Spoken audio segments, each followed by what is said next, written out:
निकालिए कुलूसियों की पत्री 2 अध्याय 20 वचन से पढ़ेंगे।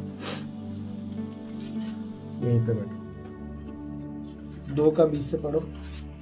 जबकि तुम मसीह के साथ संसार की आदि शिक्षा की ओर से मर गए हो, तो फिर क्यों उसके समान जो संसार के जीवन बिताते हैं, संसार के हैं जीवन बिताते हो?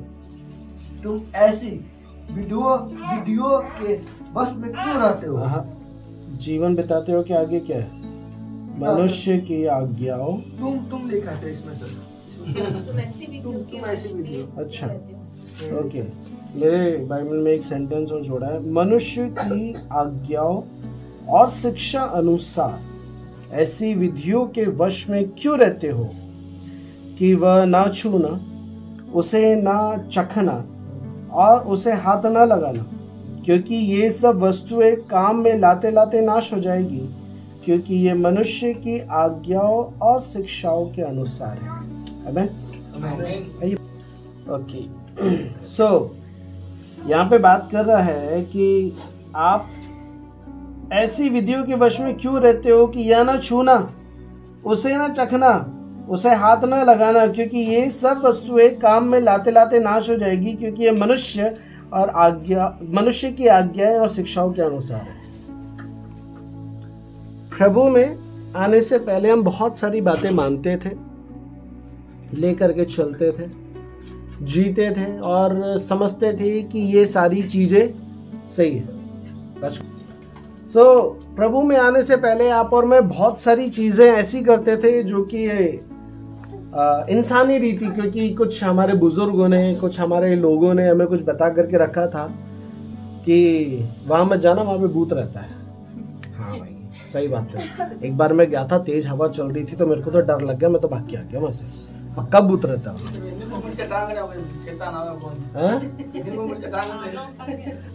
रुको ना, मेरा प्रचार था कर लो। लेकिन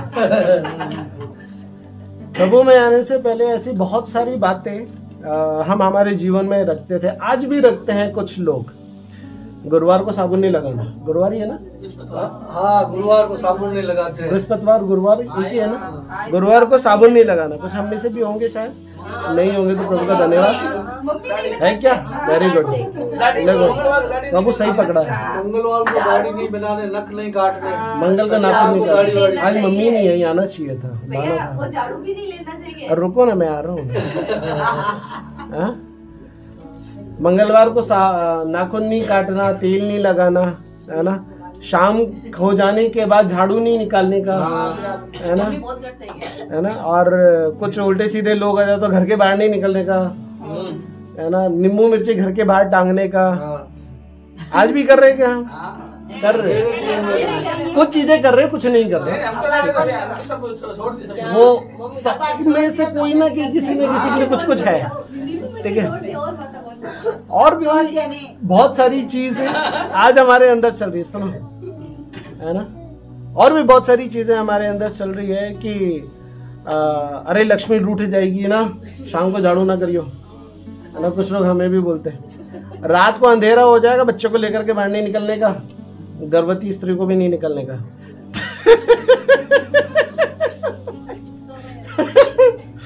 है ना? और भी बहुत सारी विचारधाराएं को आप और मैं लेकर के चल रहे हैं। क्यों लेकर के चल रहे हैं नहीं पता, लेकिन इसलिए लेकर के चल रहे हैं क्योंकि हमारे बुजुर्गों ने हमें बोला है। और वचन यहाँ पे वही क्लेम कर रहा है। क्या बोला है यहाँ पे?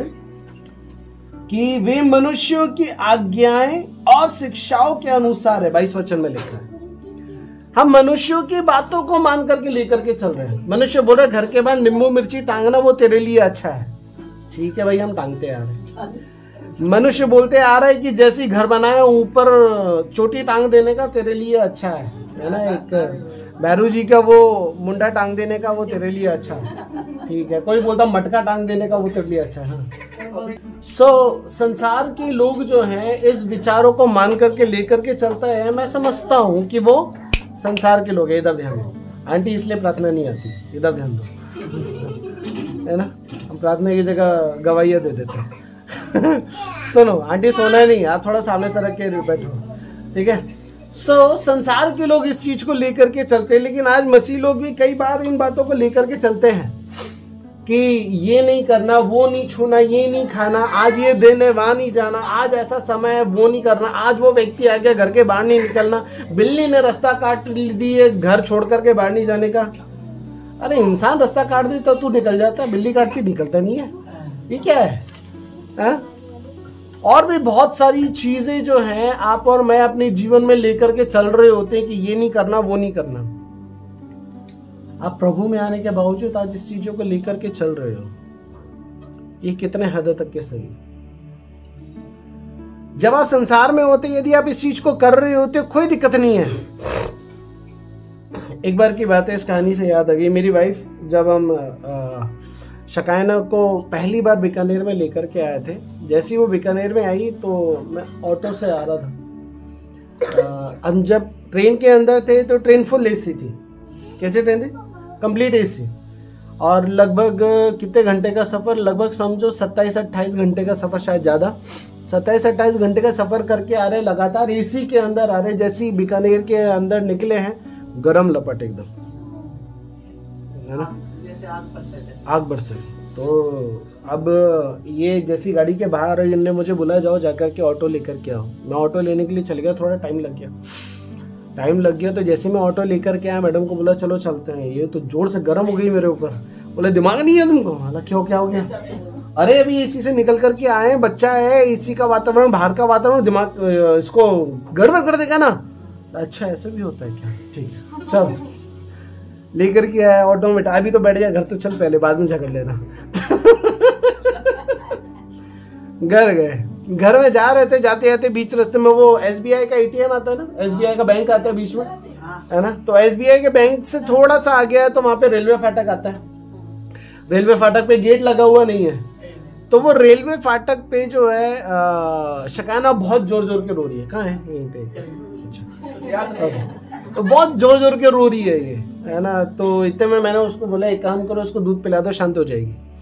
अब इतने में क्या होगा, उस ऑटो के अंदर 2 मोमेडियन लेडीज और बैठी थी। वो बोल रही है अरे बेटा ये सूखी जगह, यहाँ पे दूध नहीं पिलाना। क्या बोला?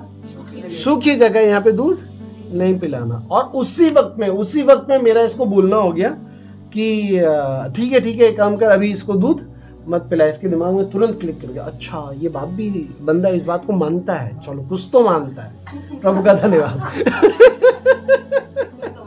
कुछ तो मानता है भाई, चलो ठीक है। अब घर पहुंचा तो मेरा जो वहां पे उसको दूध पिलाने से मना करने का जो मेरा मीनिंग था, मकसद था, वो ये था अभी दूध मत पिला, क्योंकि ऑटो उछल रहा है। आप इस वक्त दूध पिलाओगे, दूध बच्चा लेगा, गलती से नड्डे में डायरेक्ट चले गया तो उसको नाक में चले गया, नड्डे के अंदर चले गया तो वो खांसने लगेगा और दिक्कत हो जाएगा, हम और ज़्यादा परेशान हो जाएंगे।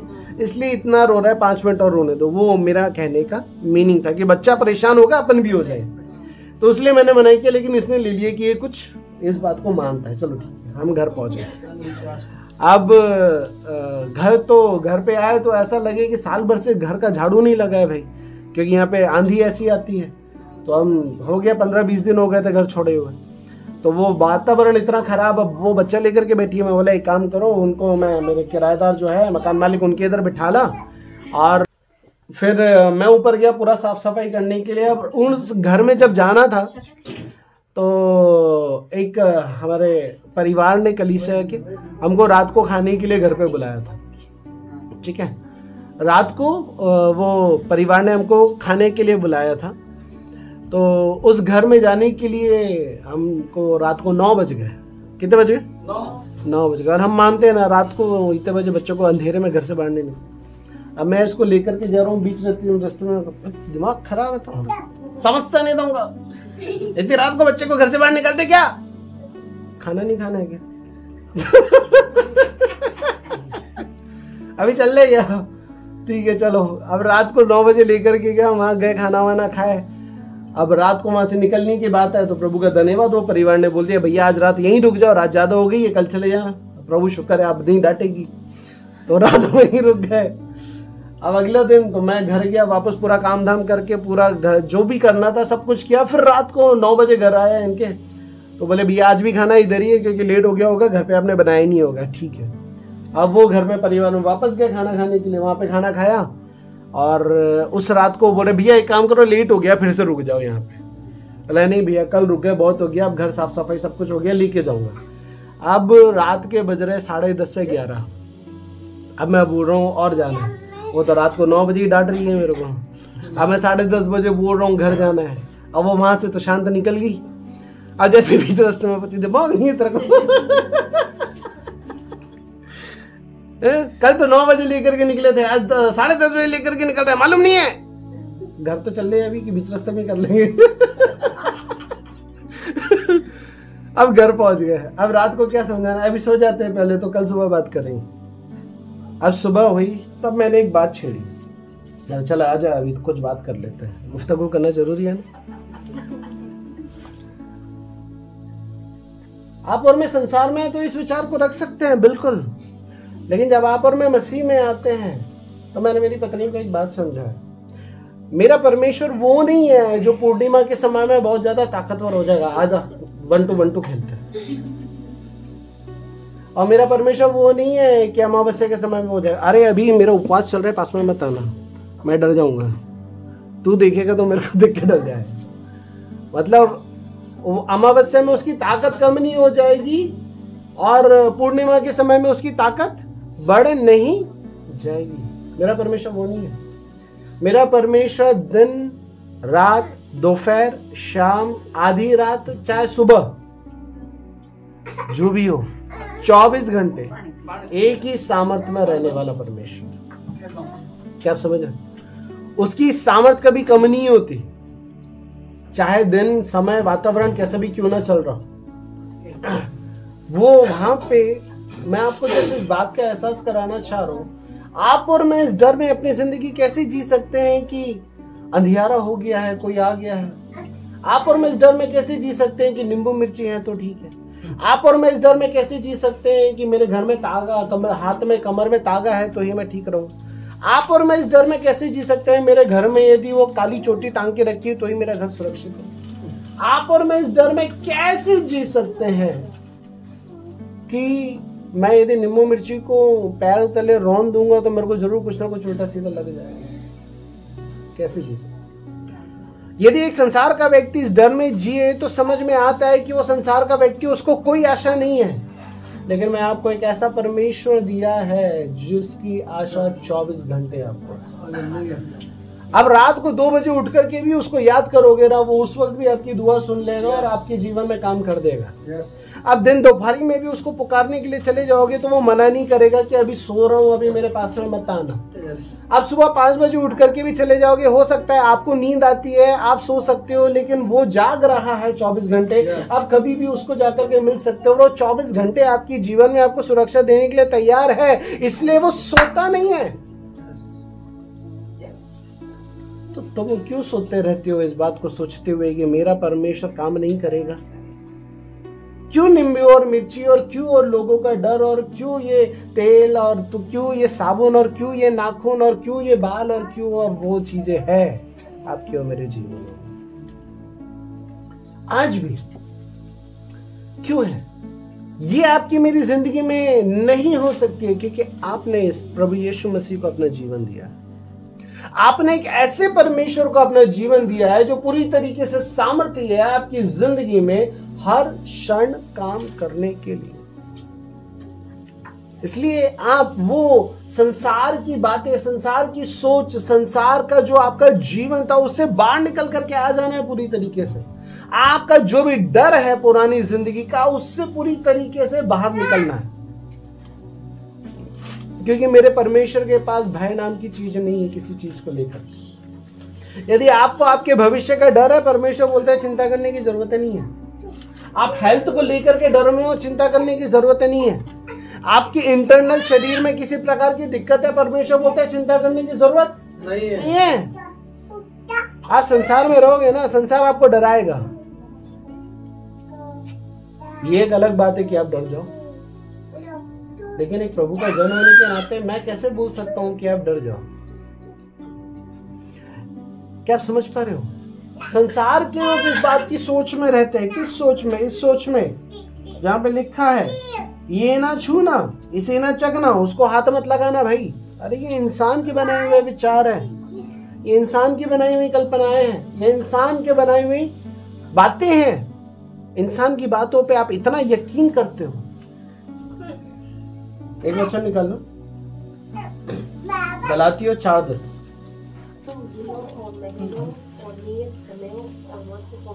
ओके, तुम दिनों और महीनों और नियत समयों और वर्षों को मानते हो। हम समय को भी मानते हैं ना। अरे राहु काल लग गया,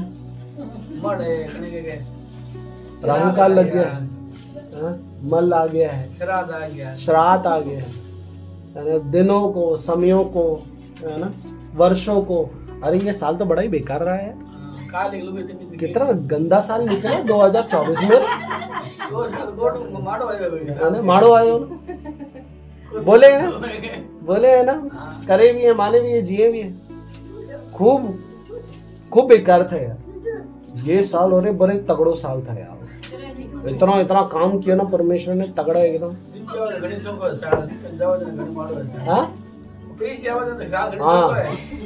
पैसा नहीं आए तो माड़ो है, बीमारी आ जाए तो माड़ो है, और खुशी आ जाए तो, घर बन जाएगा, शादी हो जाएगा तो तगड़ो है, और यदि कुछ गड़बड़ हो गई तो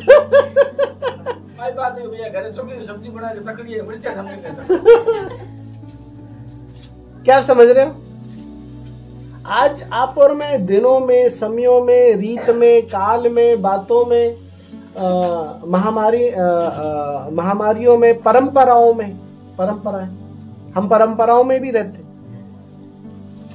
है ना आंटी जी। परंपराएं, अरे मेरे परिवार की परंपरा है ये, है ना। जैसे कि मेरी कलीसिया में मैं पैर छूने के लिए मना करता हूँ, परंपरा है भैया हमारी, तो आप मानो आपकी परंपरा है। मैं इजाजत नहीं देता। क्या आप समझ रहे हो? आप या तो परंपराओं में चले जाओ या तो आप परमेश्वर में चले जाओ। आप दोनों में नहीं रह सकते। आप या तो आपके जीवन में, पुराने समय में आपके बुजुर्गों ने जो बातें डाली, या तो आप उसमें रह जाओ या तो आप परमेश्वर में रह जाओ। आप दोनों में नहीं चल सकते। आप सोचोगे मैं एक पैर यहां रख लेता हूं, एक पैर यहां रख लेता हूं, नहीं चल पाओगे। एक दिन संडे को संगति चले जाऊंगा, बाकी दिन अपनी जिंदगी जी लोगे, नहीं चल पाओगे, नहीं कर पाओगे, नहीं रह पाओगे, नहीं बन पाओगे।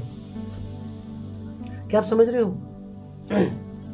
मैं जस्ट ओवरऑल आपको ये बताना चाहता हूं, आप और मैं इन चीजों को मानते हुए अपनी जिंदगी को जी रहे हैं, लेकर के चल रहे हैं। एक और वचन निकालो, मरकुस 7:8।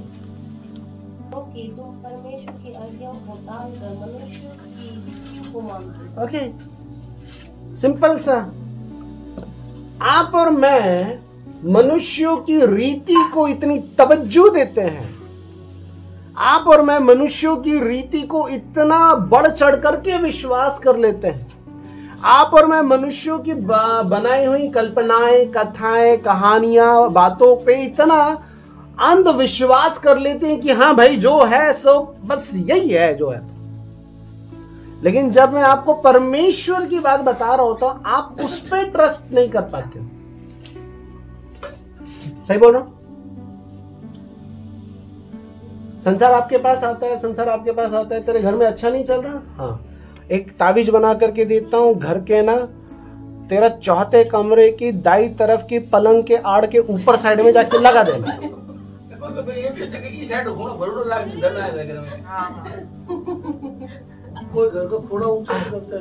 तूने सीढ़ियां इधर से चढ़ा दिया ना, इसलिए तेरा घर अच्छा नहीं है। ये सीढ़ियां को तोड़, यहाँ से चढ़ा, यहाँ से ना शुभ हो जाएगा और देख तेरा घर और ऊंचा पहुंच जाएगा। अरे तू भी पहुंच जाएगा रे। क्या समझ रहे हो? तो मैं बाइबल से वही तो बता रहा हूँ। मैं बाइबल से आपको वही तो बता रहा हूँ। आप और मैं परंपराएं, आप और मैं संसार के लोगों की दी हुई बातें, उनकी शिक्षाएं, उनका स्वभाव, उन चीजों को लेकर के नहीं चल सकते, नहीं चल सकते आप और मैं। यदि आप और मैं परंपराओं में जियोगे, आप परंपराओं में जियोगे, आप कभी परमेश्वर की बातों में नहीं जी सकते। आप यदि अपने बुजुर्गों की बातों को मानते हुए चलोगे तो आप कभी परमेश्वर की बातों को लेकर के नहीं चल सकते। आप यदि अपने बनाए गए रीति और रिवाजों के अंदर चलोगे तो कभी भी आप परमेश्वर को पूरी तरीके से लेकर के नहीं चल पाओगे मेरे प्रियो। क्लियर? परंपरा है। सो मेरे प्रियो, आप और मैं आपको जो से बताना चाहता हूं, आपकी मेरे परिवार की सबकी अलग अलग परंपरा है। मैं महाराष्ट्र से आया, मेरी अलग परंपरा है, रीति रिवाज अलग है। आप राजस्थानी हो, आपके रीति रिवाज अलग है, आपकी बोली चाली, रहन सहन, पहनावा, दिखावा, ये सब कुछ अलग है। मैं आपका पहनावा बदलने नहीं आया, मैं आपका जीवन बदलने आया। लेकिन उस जीवन को बदलने के लिए बहुत सारी बातें बदलनी है, उसमें परंपराएं भी आती हैं और बूढ़े बुजुर्गों की बातें भी आती है। मैं उसको भी बदलने के लिए आया हूं, क्योंकि बाइबल उस चीज से मेल नहीं खाता। समझ रहे? आपके बूढ़े बुजुर्ग बहुत कुछ बातें बोल के गए होंगे और आपको लगता होगा कि वो बातें अपनी जगह पे अच्छी भी है, लेकिन क्या बाइबल की रीति पे वो चीजें अच्छी है? क्या परमेश्वर की रीति पे वो चीजें अच्छी है? जैसे यहाँ पे कहा, एक बार फिर से पढ़ना 7:8।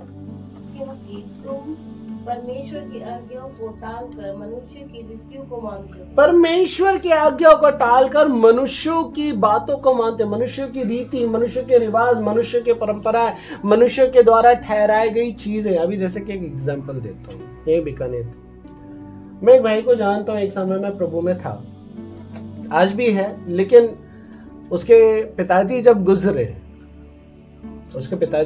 आपके इधर रिवाज है कि जब वो चले जाते हैं तो जो रिश्तेदार आते हैं उनको बहुत कुछ देना पड़ता है। मुझे नहीं पता कौन से, है ना, बहुत कुछ देना पड़ता है। उसके चक्कर में उसकी मम्मी ने इतना कर्जा करवा लिया कि फाइनली वो बंदे को अपना घर बेच करके उस कर्जे को कंप्लीट करना पड़ रहा है।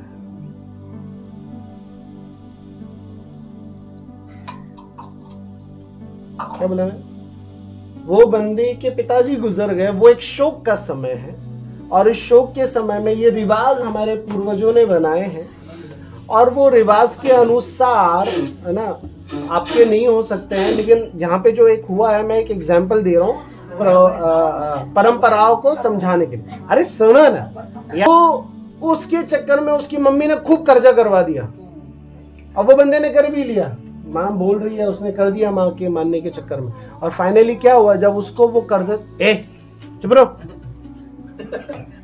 फिर जब वो कर्जा चुकाने का समय आया, वो बंदे की इतनी कमाई नहीं थी, तो फाइनली उस कर्जे को चुकाने के लिए उसको घर बेचना पड़ा, और घर बेचकर उस बंदे ने उस कर्जे को किराए में रहना।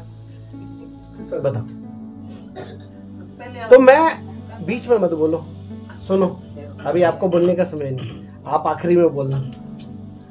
तो मैं आपको ये बोलना चाहता हूं, ऐसी परंपराएं जो आपकी जिंदगी में आपके नुकसान के लिए है, उसमें मूर्ति पूजा का रोल नहीं है कि आप सिर्फ कर्जा ले रहे हो और आप दे रहे हो, वो पैसे का लेन देन का एक है। लेकिन मैं ये पूछना चाहता हूँ आपसे, आपकी ऐसी परंपरा है जो आपको मरने की कगार पे ला करके खड़ा कर दे, यदि मैं आपको उससे बाहर निकाल दूं तो क्या गलत है? जो परंपराएं आपके बच्चों का भविष्य खा जाए, उनसे उनके घर की छत खा जाए, जो उनको किराए के मकान में ला करके खड़ा कर दे, ऐसी परंपराओं से यदि मैं आपको बाहर निकाल करके लेकर के आ जाऊं तो क्या गलत है? मैं आपको बोलता हूं, है ना, मैं कई बार पैर छूने के लिए मना करता हूं, उसका रीजन मैं बताता हूं, है ना। पैर छूने के लिए मैं मना इसलिए करता हूं क्योंकि बाइबल में, चलो बाइबल में बाद में जाते हैं, पहले हम संसार में जाते हैं। पैर छूने का मतलब क्या है? पैर छूने का मतलब है सामने वाले को ये दिखाना, आप बड़े हो और हम छोटे होकर के आपका आदर कर रहे हैं, और आदर में हम आपका पैर छू रहे हैं, वो एक आदर को जताता है। ठीक है। एक बहू, उसके अंदर सास का कोई आदर नहीं। अब वो सास आई है, एक एग्जाम्पल के रूप में लेना, अपनी जिंदगी में मत ले लेना, नहीं तो गड़बड़ हो जाएगी। ठीक है। लेकिन जैसी वो सास उधर से आई है, ये रिवाज है कि सास आई है तेरे को पैर पड़ना पड़ेगा। अब वो आदर नहीं करती, लेकिन वो एक रिवाज है, वो रिवाज के तौर पे कर रही है। क्या मतलब का है? सही आदर नहीं है तो क्या मीनिंग का है? वेस्ट है। इसको यदि मैं बाइबल की रीति पे बताऊं, मैं मना क्यों करता हूं? मेरा मना करने का कारण ये, बाइबल भी इस चीज को एग्री नहीं करता है। जब भी आप प्रेरितों के काम पढ़ोगे, वहां पे आप देखोगे कि पतरस जो है वो कुरनेलियुस के घर में जा रहा था। प्रेरितों के काम 10 अध्याय, वहां पे आप देखोगे कि कुरनेलियुस जो है पतरस के पैर पर झुक गया। तो जैसे ही उसके पैर पे झुक करके उसको दंडवत कर रहा था, तब पतरस उसको बोलता है, भाई मैं भी तेरी तरह इंसान हूं, मेरे सामने क्यों झुक रहा है? परमेश्वर ही है जिसके सामने झुकने के योग्य है, मेरे सामने ना झुक। इसलिए बाइबल की रीति पे मैं आपको लोगों के पैर पड़ने के लिए मना करता हूं, क्योंकि इंसान तुल्य परमेश्वर के नहीं। मेरा सिर मेरा मसीह का है, इसलिए ये मेरे खुदा के सामने झुकता है। इसलिए मैं आपको भी वही चीज सिखाता हूं कि आप अपने खुदा के सामने झुकने के लिए, आदर यहां से होता है, यहां से नहीं होता। समझ में आ रहा है? इसलिए मेरे प्रियो, मैं आपको वो चीजें सिखाता हूं जो आपकी जिंदगी के लिए इंपॉर्टेंट है, जो आपको संवारने के लिए, सुधारने के लिए, आपको फालतू के आडंबरों से बाहर निकालने के लिए जरूरी है। मैं आपको वो चीजें सिखा रहा हूँ। वैसे वो नींबू का, मिर्ची का और चोटी का और मटके का और इसका और उसका सबका है। धागे का है, झाड़ू का है ना। वो कोई आ जाए तो घर के बाहर ना जाने का है, बिल्ली काटने का है, वो सब उसका भी है। क्या आप समझ रहे हो? सारी बातों का है। अब जैसे कि उदाहरण के तौर पे एक और एग्जांपल देता हूँ। जब नया साल आता है, 1 तारीख आता है, सारे आदमी लोग काम पे चले जाते हैं, लेडीजें भी जाती है। सुनो तो कारण क्या है? साल का पहला दिन है, यदि मैं काम पे नहीं जाऊंगा तो पूरा साल काम नहीं मिलेगा मेरे को। एग्जाम्पल दे रहा हूँ, सुनो तो। मैं जो वचन समझा रहा हूँ ना, उसके लिए एग्जाम्पल्स ले लो, इसको उदाहरण है ना। क्योंकि आज कुछ लोग हैं जो बोलते हैं, कलीसिया में भी है, ऐसा नहीं कलीसिया में नहीं है, कलीसिया में भी है कि साल का पहला दिन है, आज काम पे जाना बहुत जरूरी है, तू भी जाना है, तेरा पापा बुलाना जरूरी है आज तेरे को। नहीं बुलाएगी तो पूरा साल नहीं आएगा तेरे पास में। अरे तू संसार की बातों पे मन लगाने वाला व्यक्ति है कि परमेश्वर के ऊपर भरोसा रखने वाला व्यक्ति है? आपका परमेश्वर क्या साल के पहले दिन ही सामर्थ्य है क्या? बाकी साल में काम नहीं देगा आपको? जब पतरस को सुनो, अरे दोनों इधर सुनो, आप सुन रहे हैं? सुनो आप एक बात तो पतरस, अभी मेरी सुनो, बात मत करो, है ना। पतरस जब पूरी रात मेहनत किया, सुनो, पतरस जब पूरी रात मेहनत किया, लेकिन बाइबल बताती है कि जब प्रभु ने अगले दिन बोला वहां जाल डाल, उसने जाल डाला तो मछली मिली कि नहीं मिली? अरे तो काहे टेंशन ले रहे हैं मेरे भाई? दिन कौन सा भी हो, साल कौन सा भी हो, महीना कौन सा भी हो, रात चल रही हो, दिन चल रहा हो, दोपहर चल रहा हो, संध्या चल रही हो, सायकाल चल रहा हो, सभाकाल चल रहा हो, जो भी चल रहा हो, कई दिक्कत है? तुझे समयों, नियत समय और साल और ये और वो धन तूफान को मानने के लिए परमेश्वर ने नहीं बोला। तेरे को काम दिलाने की कुव्वत तेरा परमेश्वर रखता है, वो कभी भी दिला सकता है। चिंता मत कर, दिन आ गया मछलियां नहीं मिलेगी, तेरा बाप दिलाना जानता है, चिंता मत कर। इंसान की रीति पे भरोसा मत रख, अपने परमेश्वर पे रख। हमें जैसे यहाँ पे मरकुस में कहा, क्या कहा? तुम परमेश्वर की आज्ञा को टाल कर किसके लिए बात कर रहा है? उनके लिए जो परमेश्वर पे विश्वास रखते हैं, उनके लिए नहीं जो परमेश्वर पे विश्वास नहीं रखते। उनकी बात कर रहा है जो परमेश्वर पे भरोसा रखते हैं। आप भी रखते हो, आपके लिए भी बोल रहे हैं कि हम परमेश्वर की रीति पे बात को टाल करके इंसान की बातों क्यों इतना मन लगाते नहीं। यदि आज तक के आप करते आ रहे हैं, यदि है तो छोड़ देना, और नहीं करते हैं तो वेल एंड गुड है। क्या आप समझ रहे हो? यदि आज तक कि आप इन बातों को मान रहे हो तो मैं आज आपको इंकरेज करना चाहता हूं, आज आपको इन चीजों से बाहर निकलने की जरूरत है। क्यों? निकलना यूहन्ना रचित सुसमाचार, यूहन्ना 8 अध्याय 31-32। तब यीशु ने उन्हें यहूदियों से जिन्होंने उस पर विश्वास किया था कहा, यदि तुम मेरे वचन में बने रहोगे तो सचमुच मेरे चेले ठहरोगे। ओके, प्रभु यीशु मसीह यहाँ पे वचन को लेकर के बात कर रहे हैं कि वचन कितना इंपॉर्टेंट है। वचन में बने रहोगे तो मेरे चेले ठहरोगे। आगे चेले ठहरोगे, तुम सत्य को जानोगे और सत्य तुम्हें आजाद करेगा। ओके, वचन में बने रहोगे तो सचमुच मेरे चेले ठहरोगे और सत्य को जानोगे तो सत्य तुम्हें आजाद करेगा। आजादी परमेश्वर के वचन में है। स्वतंत्रता परमेश्वर के वचन में है, परमेश्वर की बातों में है, जो इसके अंदर लिखे हुए हैं, उसमें नहीं है जो इंसान बोल रहा है। क्लियर? आपके जो लोगों ने बोला है ऐसा करेगा तो छूट जाएगा, वैसा करेगा तो बेटा नहीं छूटेगा, क्योंकि तू परमेश्वर की आज्ञा को टालने के लिए नहीं है, परमेश्वर की आज्ञा को जानना। यदि तुझे किसी ने कुछ करने के लिए बोला है तो तुझे, आज मैं आप लोगों को यह सिखाना चाहता हूं, आपको सबसे पहले इस बात को देखना है उस बारे में बाइबल क्या कह रहा है। क्या बाइबल मुझे उस चीज को करने की इजाजत देता है कि मैं ये कर सकता हूं? तो आप कर सकते हैं। लेकिन यदि बाइबल उसके विरोध में है तो मैं आपको पूरा मना करूंगा कि आप उस काम को नहीं कर सकते। क्लियर? अब जैसे कि उदाहरण, आप मेरे को पूछोगे, भैया संडे संगति आना जरूरी है क्या? मौला बाइबल में ढूंढ लो, होती थी क्या? यदि वहां पे लोग इकट्ठा होते थे तो तुमको आना जरूरी है। भैया मैं कैसे हूं? वो तुम्हारा लुकआउट है, वो तुम्हारा लुकआउट है। मैं हेलीकॉप्टर थोड़ी नहीं भेजूंगा आपके लिए, तो तुम देखो तुम कैसे आओगे, है ना दीदी?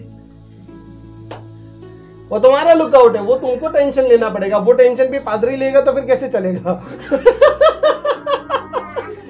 मैं आपको जस्ट ये समझाना चाह रहा हूं, लोगों के रिवाज, लोगों की बातें को आपको बाइबल से मैच करना बड़ा जरूरी है। बाइबल उस बारे में क्या कह रहा है, क्योंकि वचन वही सत्य है और वही सत्य वचन ही आपको इन परंपराओं से, इन आदतों से, इन बातों से, इन कल्पनाओं से, इन विचारों से, इन सोच से, इन युक्तियों से, और वो पुरानी विडंबनाएं जो हमारे अंदर ठूस ठूस के बचपन से भरी गई है, 20 साल तक, 25 साल तक, 40, 50, 60, 70, आज जितने भी आप लोग यहाँ पे हो अपने अनुसार ले लो। कितने सालों तक ठूस ठूस के डाली गई है ना, तो अभी उसको टाइम लगेगा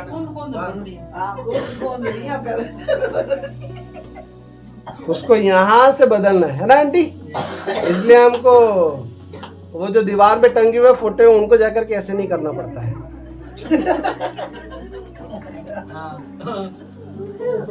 क्या समझ रहे? हमें बाइबल में देखना है। मैं तो जिंदा इंसान के मना कर रहा हूँ, उन तो फोटो के पास जा रहे हैं। क्या समझ रहे हो? यहाँ पे बाइबल उस बारे में क्या कहता है, आपको उसको उसके अनुसार देखने की जरूरत है और आपको उसके अनुसार जांचने की जरूरत है, ना कि इंसान क्या कह रहा है। आपको पता है प्रेरितों के काम में एक जगह पे एक स्टोरी है, आई होप शायद मुझे वचन याद नहीं है, वहां पे पौलुस जो है एक जगह पे शिक्षा दे रहा था। शिक्षा देने के बाद वो लोग उससे शिक्षा लेने के बाद उस शिक्षा को बाइबल में जाकर के चेक किया करते थे, पौलुस ने जो सिखाया है क्या ये बाइबल से मैच खा रहा है। हम तो घर जाने के बाद खोलते ही चले गए, है ना? वो तो वो बहन ने आज बोली नहीं ना, इसलिए ऐसे पहले आ रही है। बता है मेरी तरफ ही इशारा है। हम सबकी तरफ ही इशारा है। हम घर जाके खोलते नहीं है, इसलिए हमको पता नहीं रहता भैया जो सिखा रहे हैं। हाँ, भैया को तो सब रटा हुआ है, जो सिखाते सही सिखाते हैं, भैया गलत थोड़ी नहीं बोल सकते। भैया भी गलत बोल सकता है, लेकिन आपको पता कैसे चलेगा? जब विश्वास क्या, बाइबल पढ़ो, विश्वास है, विश्वास है, जब विश्वास में ला करके दर्द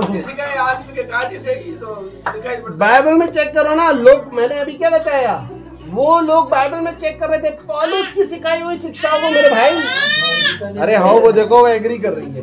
अरे बाबा तू जाके पहले चेक करना।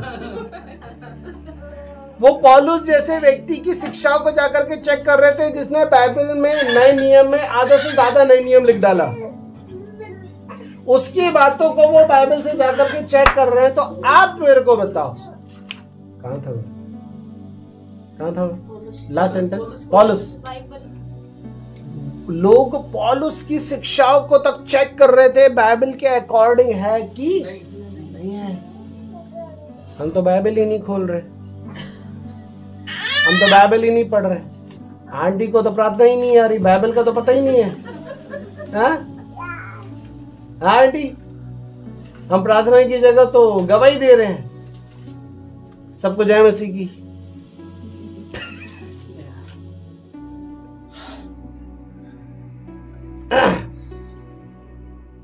चिंता मत कर, तेरा भी समय लगेगा, तेरा भी नंबर आएगा। क्या आप समझ रहे हो मेरे प्रियो? वचन ही आपको इन सारी चीजों से आजाद कर सकता है, लेकिन तब करेगा ना जब वचन आपको पता होगा। और वचन पता कब होगा? जब आप वचन को पढ़ोगे। और यदि आपको पढ़ना नहीं आता तो सुनना तो आता है, सुनोगे। विश्वास कैसे आता है? हाँ, इसलिए सुनो। और सुनना मसीह के वचन से। विश्वास वचन के बिना नहीं आता है मेरे भाई मेरी बहन। विश्वास पैदा करने के लिए भी तेरे को वचन की जरूरत है। चंगाई को पाने के लिए भी तेरे को वचन की दृढ़ता की जरूरत है। हर एक चीजों के लिए तुझे बाइबल के वचन की जरूरत है। बाइबल के वचन के बिना एक मसीह जीवन जीवन ही नहीं है।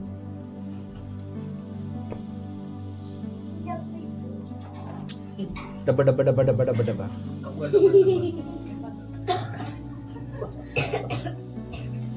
बाइबल का वचन बड़ा इंपॉर्टेंट है मेरे प्रियो। उसके विषय में लिखा निकालना इब्रानी 4:12। परमेश्वर का वचन जीवित और प्रबल। परमेश्वर का वचन सबसे पहली बात जीवित है मेरे भाई मेरे बहन आंटी। क्या है? जीवित है, मरा हुआ नहीं है। परमेश्वर का वचन जिंदा वचन है। भैया क्या सोच करके लोग बोलते रहते हैं जिंदा जिंदा जिंदा। तुम गाना भी गा रहे थे जीवित है जीवित है। मतलब परमेश्वर का वचन जिंदा इस रीति से है कि कई बार आप अपनी लाइफ में देखोगे, आप डिवोशन करने बैठे हो। डिवोशन मतलब आप सुबह उठते हो, प्रार्थना करते हो और वचन पढ़ने बैठते हो। तब आप देखोगे कि अचानक से एक वचन आपके सामने आ जाता है और आप देखते हो यार ये वचन तो आज परमेश्वर डायरेक्ट इस वचन के द्वारा मेरे से क्या कर रहा है। वो क्या है? वो ये दिखाता है, वो जीवित वचन है जो आज के लिए परमेश्वर ने तेरे को दिया है। जिंदा वचन। इसलिए यहाँ पे वचन के बारे में बता रहे। ये किताब में लिखा हुआ वचन मुर्दा हो सकता है, लेकिन जब वो निकल करके आत्मा के द्वारा आपके पास आता है वो तब जीवित होता है। ये जीवित वचन, समझ रहे? जीवित वचन। और जीवित वचन बात करता है, और जब वो बात करता है वो असर करता है आपके अंदर ना। वो अंदर से एक इच्छा पैदा करता है। नहीं यार आज मैंने वचन सुना, आज तो मन बदल गया, आज के बाद तो करूँ कौन नहीं। वो क्या है? वो जीवित वचन है जो आपके अंदर आया है किसी के द्वारा। कभी आपके पढ़ने के द्वारा, कभी परमेश्वर ने दर्शन के द्वारा दिया, कभी परमेश्वर ने सपने के द्वारा दिया, कभी खुदा के खादिम के द्वारा दिया। क्या आप समझ रहे? समझ रहे? वो वचन आपसे जब बात करता है आपको लगेगा यार ये वचन पूरा मेरे जीवन को लेकर के बोल रहा है, और उससे आता है बदलाव। इसलिए उसको बोलते हैं जीवित वचन। प्रबल। प्रबल का मतलब क्या होता है? भारी है। भारी का मतलब क्या होता है? तोड़ने की काबिलियत रखता है, सामर्थ्य। तोड़ने की काबिलियत रखता है। क्या की काबिलियत? तोड़ने की। क्या तोड़ने की? आपके अंदर जो पत्थर जैसा है ना, ये तो निकले कौन नहीं, क्या ही बोल रहे हो।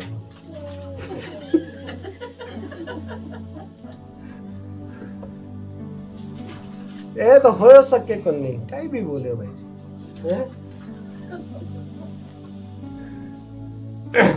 कुछ कुछ चीजें होती है ना, मैं बोलता हूँ और हमको लगता है भैया ये तो हो ही नहीं सकता यार, क्या बात करते, ऐसा कोई कर सकता है क्या? वो प्रभु था, मैं इंसान हूं, क्या बात कर रहे हो? भैया मैं पॉलिस थोड़ी नहीं बन सकता हूँ, बन सकती हूँ, है ना। सब वो सब कुछ छोड़ के आ गया, मैं थोड़ी नहीं करता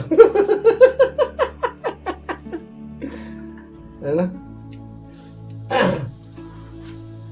तोड़ने की काबिलियत रखता है। पौलुस कैसे टूटा? जब उसने वचन को सही तरीके से जाना, उसको वचन भरा हुआ था पूरा, इसलिए जब उसको वचन भरा हुआ था वो सोच रहा था मैं सही काम कर रहा हूं। समझाया था ना अभी 2 सप्ताह पहले मैंने सिखाया था ये टॉपिक। पौलुस को लग रहा था मैं लोगों को सता रहा हूं, मसीह लोगों को सही काम कर रहा हूं, परमेश्वर का काम कर रहा हूं। लेकिन जब उसको सच्चाई पता चली कि यार मैं तो गलत कर रहा हूं, तब उसका जीवन बदला। जब यीशु ने उससे बात किया तब उसका जीवन बदला। क्या आप समझ रहे हो? वचन आपकी जिंदगी में जब सामर्थी तरीके से आता है और वो जब आपके ऊपर कब्जा ले लेता है, वो कब्जा आपकी जिंदगी को पूरी तरीके से बदलने के लिए कारगर साबित होता है। इसलिए बोल रहा है कि वचन क्या है? प्रबल है। फिर आगे बोलता है, क्या बोलता है? हर एक दोधारी तलवार से भी। भाई दोधारी का मतलब क्या है? दोधारी का मीनिंग दोनों तरफ से काम करने वाला। क्या करने वाला? दोनों तरफ से काम करने, दोनों तरफ से काम करने वाला।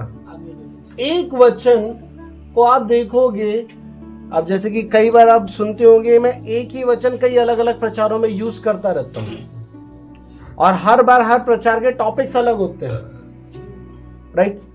लेकिन वो वचन हर जगह पे सेट हो जाता है। कहने का मीनिंग समझ रहे? वचन जो है, यदि मैं आपको बोल रहा हूं तो वो आपको भी काटता है, लेकिन यदि मेरे अंदर कुछ है तो मेरे को देख करके मेरे को भी बताता है बेटा ये तेरे लिए इस तरीके से, उनके लिए इस तरीके से। यस, दोधारी।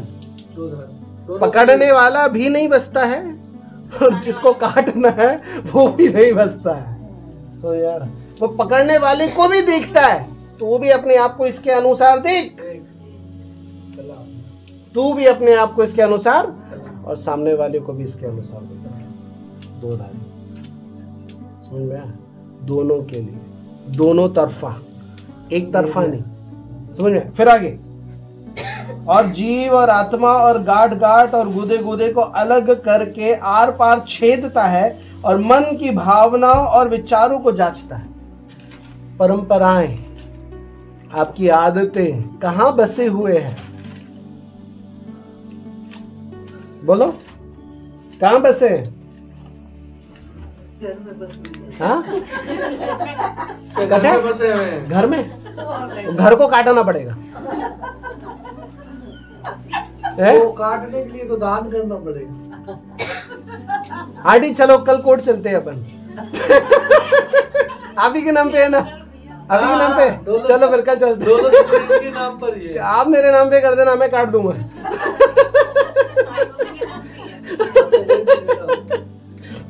चलो वापस आते हैं। सो मैंने बोला जो ये परंपराएं हैं, जो ये बातें हैं, जो ये लोगों के द्वारा दी गई धारणा है, कहाँ वास करती है? मेरे मनों में, मेरे अंदर, मेरे भीतरी भागों के अंदर, मेरी गहराइयों में, जहां पे कोई नहीं जा सकता। मेरे हिसाब से तो भैया ये इसका मतलब ये होगा कि जैसे मतलब मैं मुंह से कुछ बोल रहा हूँ लेकिन मेरे अंदर कुछ चल रहा है, तो जो वचन है ना, मुंह से भी वो बोल रहा हूँ उसके हिसाब से तो अंदर चल रहा है, उससे भी वो काट रहा है, वो अंदर कुछ और सोच रहा है, मुंह से कुछ। हाँ, वो तो मैंने बताया ना, दो धारी है, वो तो काटेगी। जो अंदर होगा वही मुख में आएगा। हाँ, अभी जो मैं वचन बता रहा हूँ उसको समझो। होगा वही आएगा। हाँ, अभी जो मैं बता रहा हूँ आप उसको समझो। मैं आपको ये बताना चाह रहा हूँ, वचन आपकी परंपराओं को काटता है। वचन लोगों के द्वारा दी गई वो धारणाएं जिसको आप और मैं अपने गहराइयों में बसा करके रखे हैं, जिसकी वजह से मसीह में होने के बावजूद आज भी आप और मैं उस वातावरण में चल रहे हैं, वचन ही आपके अंदर जाने से उस तलवार का काम करता है, अंदर से उसको छाटना और काटना शुरू करता है, क्योंकि वो कहां वैसा है, अंदर वैसा है। वो परंपराएं, वो विधियां, वो नियम, वो सालों का मानना, वो बाल का ना कटाना, वो नाखून का ना कटाना, रात को बाहर ना निकलना, झाड़ू का ना लगाना, ये और वो और दम तूफान बहुत सारी। ये बता रहा हूं, वचन जब आपके अंदर जाता है तो आपके अंदर जो भी पुराना मैला कचड़ा कूड़ा, जो भी पुरानी बातें, परंपराएं और वो सारी चीजें जो आपको परमेश्वर से अलग करने वाली होती है, वहां जाकर के काम करता है। कौन? वचन। कौन काम करता है? वचन। इसलिए बोला सबसे आखिरी में, मन की भावनाओं और विचारों को भी जांचता है। गांठ है ना, बचपन से गांठ बड़ी हुई है ना, उसको भी काट डालेगा, ये भी निकाल तेरे अंदर से। गुदी को भी काट डालेगा कि वो बड़ा, वो गांठ बड़ी हो गई है उसको भी काटेगा, बोलेगा ये भी निकाल, ये भी मतलब का नहीं है, ये कचरा कूड़ा भी निकाल, ये झाड़ू वाड़ू का भी निकाल, ये तेल साबुन का भी निकाल, ये नींबू मिर्ची का भी निकाल, ये क्या नाम है चोटी का भी निकाल, ये इसका उसका जो कुछ भी है सब निकाल। समझ रहे? रात को मत निकलना खुला बाल लेकर के, नहीं तो खुली वाली मिल जाएगी लारे आ जैसी। काम पे जा रहा हूँ तो पीछे से हेलो नहीं मारने का। कपड़ों नहीं रखना, खिलो रोक दो इसके सिर पर, ऐसा कहते हैं। नीचे नहीं आएंगे।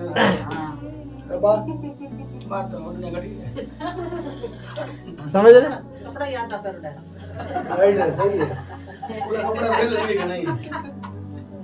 सही है। आगे सलवार सूट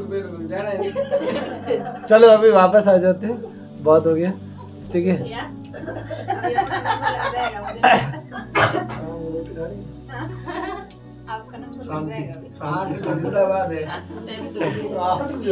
कोई बात नहीं भैया, चिंता हो ना, हमको घर पे बुलाना, फिर तो मिल ही जाएगी कुछ बात हो तो हमको इनवाइट कर लेना। आप और मैं, जैसा मैंने आपको मरकुस 7:8 में पढ़वाया था, हम परमेश्वर की आज्ञाओं को टाल करके मनुष्य की आज्ञाओं को, बातों को मानते हैं। और आज यदि आप और मैं इसको करते हैं तो मैं आपको बताना चाहता हूँ, वचन को अपने अंदर रोज गहराई से लेना शुरू करो, ताकि जितना वचन आपके अंदर जाता जाएगा उतना ये जो गलत चीजें हैं,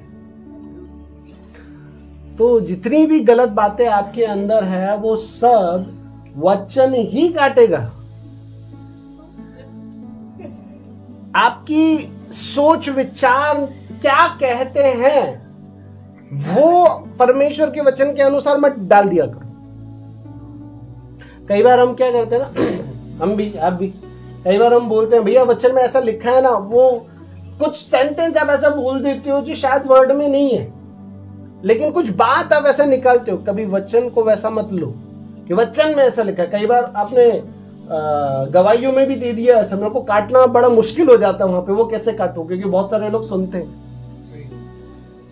वचन यदि आप वर्ड इस्तेमाल कर रहे हो तो एग्जैक्ट वचन वहां पे आपको बोलने की जरूरत है, या फिर आप वहां पे वचन बोल करके यदि आपको थोड़ा सा लग रहा है कि गड़बड़ हो गया तो आप वहां पे बोल सकते हो, हाँ ये कुछ इस तरीके से लिखा है, एग्जैक्ट नहीं पता लेकिन वचन में ऐसा लिखा हुआ है, आप वो कोड कर सकते हो। लेकिन यदि आप बोल रहे हो वचन में भी ऐसा लिखा है तो आपको सेम वर्ड बोलने की जरूरत है। क्या समझ? क्योंकि वचन बेशकीमती है, क्योंकि ये परमेश्वर के मुख से निकल करके आया है। इसकी बहुत कीमत है। क्या कीमत? बेशकीमती है। ओके चलो वापस चलते। वचन बहुत इंपॉर्टेंट है मेरे, इसलिए आपको वचन को पढ़ने की जरूरत है, रोज अपने अंदर वचन डालने की जरूरत है। एवरी डे, जैसे आप रोज भोजन लेते हो ना, वैसे मसीह व्यक्ति को रोज वचन पढ़ना और सुनना जरूरी है। पढ़ोगे और सुनोगे तभी तो आपको पता चलेगा ना कि बाइबल में ये लिखा है और भैया जो सिखा रहे बाइबल के अनुसार है कि नहीं है। आज जितने गलत शिक्षक आपके पास आएंगे, क्या उठा करके आएंगे? ये बाइबल उठा करके आएंगे, उनकी कोई दूसरी बाइबल थोड़ी नहीं है, उनके पास कोई दूसरी बाइबल थोड़ी नहीं है। वो क्या लेके आएंगे? यही बाइबल लाएंगे और इसी बाइबल में से साबित कर देंगे क्या पिता पुत्र पवित्र आत्मा के नाम का बपतिस्मा गलत है, मालूम है तेरे को? है आज पता चला मेरे को, तो बाइबल में तो यही लिखा है, भैया ने तो यही सिखाया था। तूने क्या पढ़ा है? लोग आएंगे दुनिया से और बहुत सारी चीजों को बाइबल के अंदर की लेकर के आएंगे और आपको भरमा भी देंगे और आप भरम भी जाओगे। क्यों? बाइबल का जानकारी नहीं है। कैसे भटक जाएंगे? बाइबल का जानकारी नहीं है।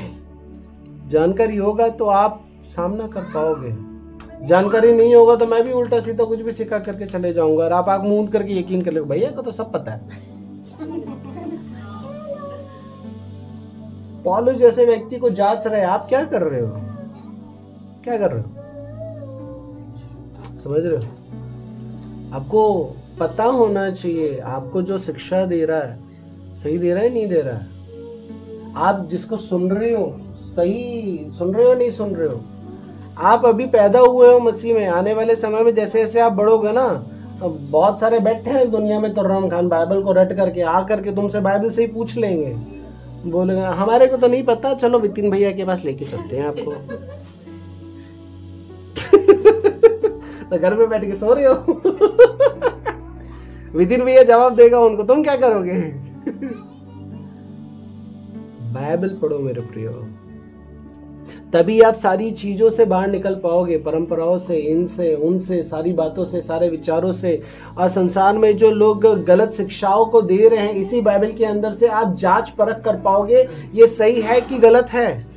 उसके बिना कैसे पता चल कर पाओगे कि सामने वाला आपको गलत शिक्षा दे रहा है कि सही शिक्षा दे रहा है।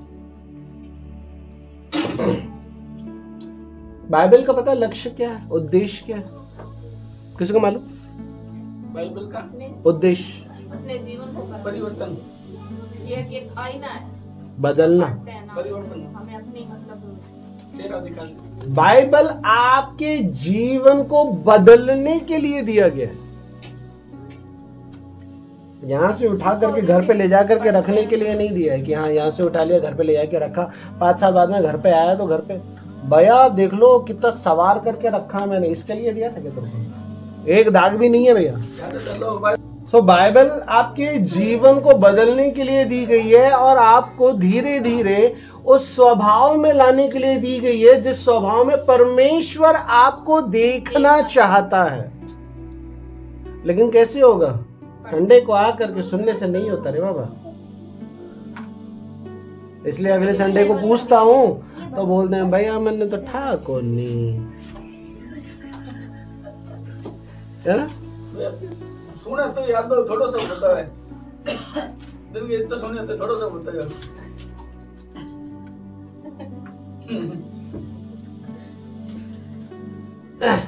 भैया ठाकुर नहीं। अभी देखो आज कम से कम 1.5 घंटा तो हो ही जाएगा। 1.5 घंटा का अगले सप्ताह आकर के पूछूंगा ना, लोग मेरे को 10 मिनट भी सही नहीं बताएंगे, देख लेना, है ना? सही बोल रहा हूँ ना? हाँ बोल रहा। कौन बोल रहा है? कौन है? यूट्यूब में डालते नहीं हो गया? यूट्यूब पे डालता हूँ ना, लेकिन लेट आता है। नेक्स्ट अगले सप्ताह डालता हूँ, याद रखो खुद ही। क्यों डालू यूट्यूब पे? वो बहन की देन है, लेकिन नहीं वो उसकी उधर का है, देख रहे हो, ये इसकी देन है। इनकी वजह से 1 सप्ताह लेट आने लगा प्रचार। तो मैं बोल बिल्कुल हाँ तो कोई बात नहीं, वो सबके लिए लागू हो गया अब तो। ओके सो मेरे प्रियो, मैं क्या बता रहा हूँ? मैं जस्ट आपको ये बताना चाह रहा हूँ, बाइबल बड़ी इंपॉर्टेंट है। बाइबल आपके जीवन को परिवर्तित करने के लिए आपको दी गई है, इसलिए अपने जीवन को बदलने के लिए इस बाइबल को पढ़ें। सिर्फ सुनने का काम ना करें। आप में से बहुत सारे लोग क्या करते हैं ना, बस YouTube खोल करके सुनते रहेंगे। अरे कितना सुनोगे YouTube? सुनो, अरे कितना सुनोगे? 24 घंटा उसमें ही रहोगे? कभी बाइबल भी खोला करो। मैं आपसे पूछना चाहता हूं, आप जितना YouTube खोल करके सुनते हो उतना बाइबल को सुनते हो क्या, पढ़ते हो क्या?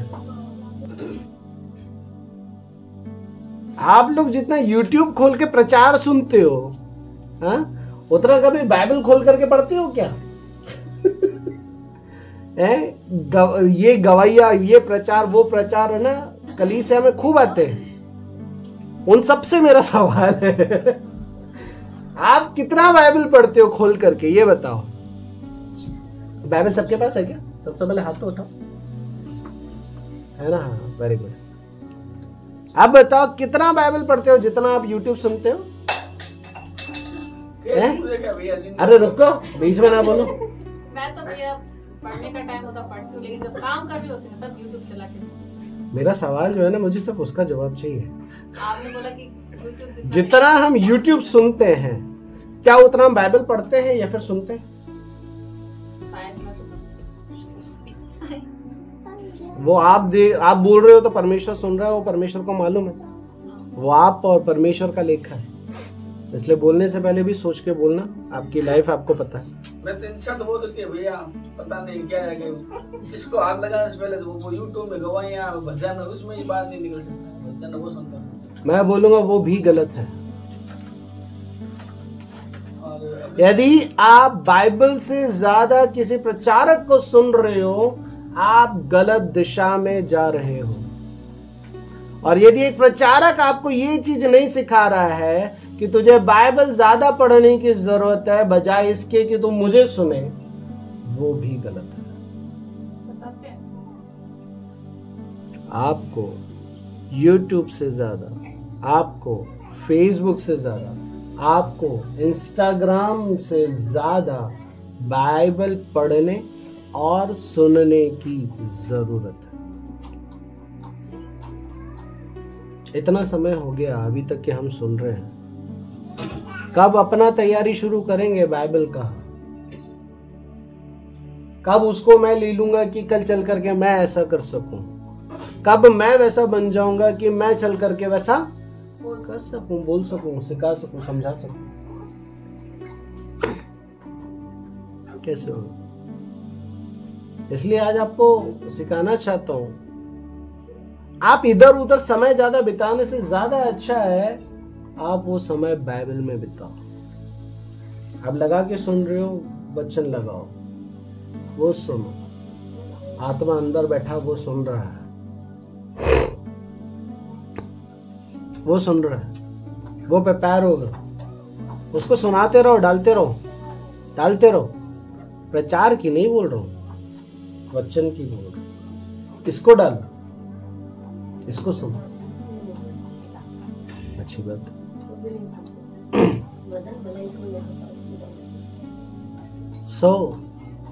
मैं आपको जस्ट ये सिखाना चाहता हूं मेरे प्रियो, आपको वचन का नॉलेज होना चाहिए, आपको वचन की जानकारी होना चाहिए, ताकि कल चल करके कोई भी व्यक्ति सिखाए तो आप उसको जांच सको कि क्या मुझे इसकी शिक्षा लेना चाहिए, नहीं लेना चाहिए। कैसे होगा? जब वचन आप खुद पढ़ोगे, वचन जब आप खुद सुनोगे, तब आप जांच पड़ताल कर पाओगे। उसके बिना नहीं कर सकते। समझ में आ रहा है? ये वचन आपको सुधारने के लिए है, ये वचन आपको बनाने के लिए दिया गया है, आपके जीवन को बदलने के लिए आपको दिया गया। समझ रहे? एक लास्ट सेंटेंस बोल करके खत्म करूंगा। दुनिया में बहुत सारे लोग हैं जो बाइबल को रट करके बैठे हैं, लेकिन आप उनका जीवन जाकर के देख लोगे, उनका जीवन वैसा नहीं है। तो मैं पूछना चाहता हूं, ऐसा बाइबल रट्टू तोता भी किस काम का? लेकिन दुनिया में ऐसे लोग भी हैं जिन्होंने बाइबल उतना नहीं पढ़ा है, जिन्होंने बाइबल को उतना नहीं रटा है, जिन्होंने बाइबल का हो सकता है 2-4 वचन को छोड़ करके ज्यादा उनको याद नहीं होगा, लेकिन फिर भी उनका जीवन और उनकी बातें यीशु के जैसी है। दोनों व्यक्ति में से बेहतर कौन है? जो कम पढ़ता है। इसके अनुसार जो कम से कम यीशु को दिखा तो रहा है, बजाय उसके जिसने भर करके बैठा है। क्या आप समझ रहे हो? मैं आपको ये भी नहीं बोल रहा हूं कि आप रट्टू तोता बन जाओ, और मैं आपको ये भी नहीं बोल रहा हूं कि आप बस बाइबल के अंदर घुसे रहो। मैं आपको ये बोल रहा हूं, एवरी डे जितना आप बाकी चीज़ों को YouTube, Facebook इसके ऊपर कर रहे हो, उससे ज़्यादा आप वो समय बाइबल को दो।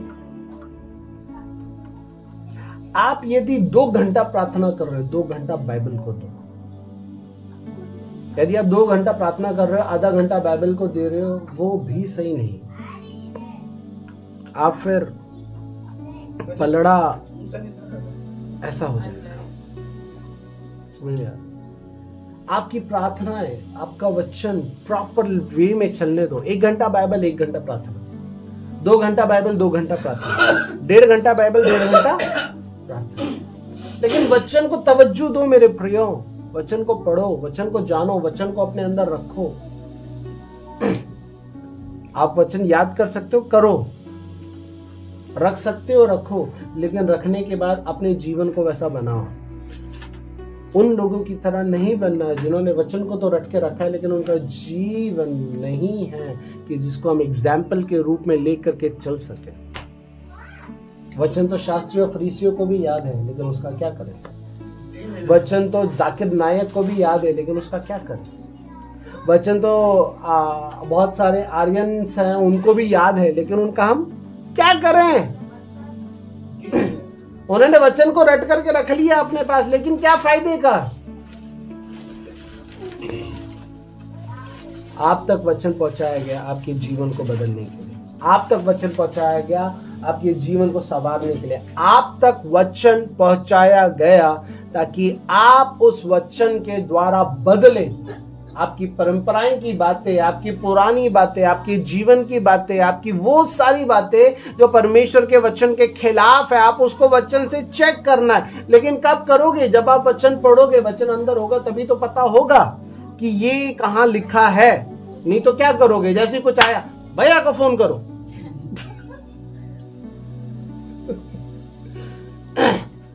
आपने 1 फोन किया, 2 फोन किया, भैया फोन, अरे भैया क्या भैया, भैया फोन ही नहीं उठाते यार जब काम होता है। मैं तो किसी के फोन नहीं उठाता।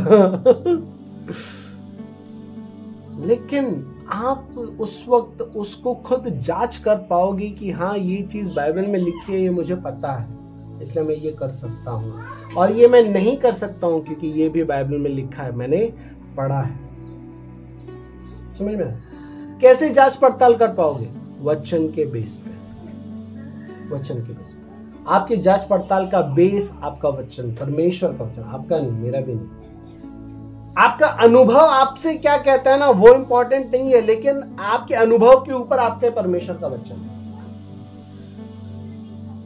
आपका सपना आपको क्या कह रहा है, इंपॉर्टेंट वो नहीं है, आपके सपने से बड़ा परमेश्वर का। आपका दर्शन आपको क्या दिखा रहा है, इंपॉर्टेंट वो नहीं है, आपके दर्शन से बड़ा परमेश्वर का। परमेश्वर के द्वारा दिया गया दर्शन, सपना, परमेश्वर के जन की कोई बात वचन के खिलाफ में नहीं आ सकती है। और यदि आ रही है, हमें तो पता ही नहीं है, हम कैसे जचेंगे? आ रही है तो हमको पता कैसे चलेगा? मैं आपको पिता, पुत्र, पवित्र आत्मा के परमेश्वर की शिक्षा के बारे में सिखाता हूं। संसार से एक व्यक्ति आ जाएगा आपके पास में, सिर्फ यीशु है, बाकी कोई नहीं है, ध्यान रख लेना। और वो बाइबल से ही आपको साबित भी कर देगा। और आप बोलोगे हाँ यार, ये बात तो बिल्कुल सही है, बाइबल से ही तो बता रहा, बाइबल के बाहर तो नहीं बोल रहा। वो बाइबल से ही आपको साबित कर देगा कि माता परमेश्वर भी है। ठीक है, सो मैं क्या आप समझ पा रहे हो मैं आपको क्या सिखाना चाह रहा हूँ?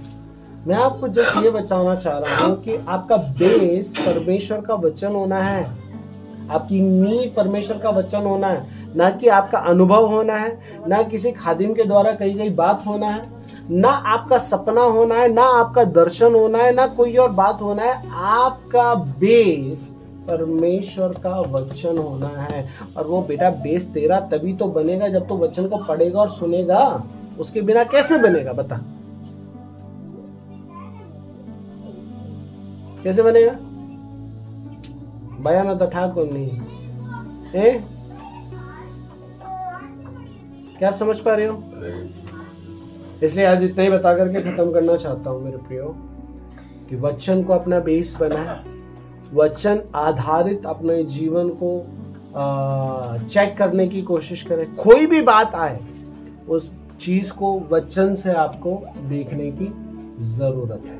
आमीन। इस वचन के द्वारा प्रभु आशीष करें।